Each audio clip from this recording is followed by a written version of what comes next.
The witch hunt of Anaben Pawar. In a quiet tribal village in Dahod district, Gujarat, the nights held a kind of silence that made people uneasy. It wasn't the silence of peace, but the silence of fear. The kind that grows from superstition, from old stories told around fires, from the belief that unseen forces walk the earth after dark. And in 2019, that fear found a name: Anaben Pawar. She lived alone on the edge of the village in a small mud brick home, caring for her goats, selling milk at the market, living a simple, uneventful life. She had no enemies, no strange habits, nothing out of the ordinary, except for the fact that she preferred solitude. And sometimes, in places ruled by superstition, solitude is enough to become suspicion. The trouble began when a young boy fell sick with a sudden fever. His body shook, his eyes rolled back, and the village healer couldn't find a cure. People searched for someone to blame, someone to point to, someone to fear.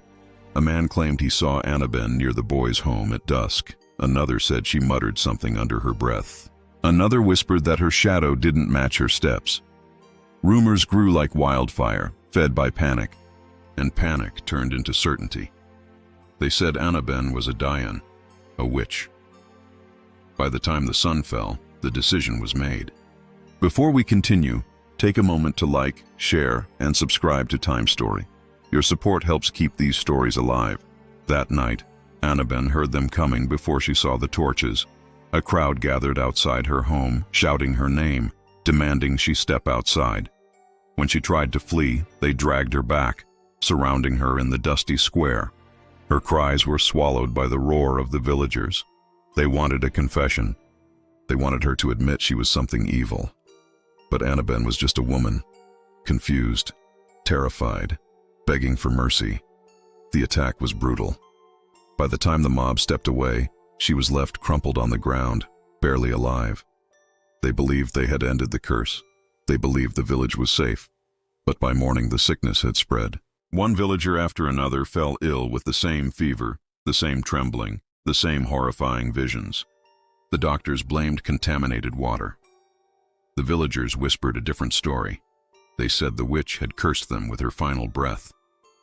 People claimed they saw Anaben walking between huts at night, her body battered, her eyes glowing in the dark. Families fled. The village emptied.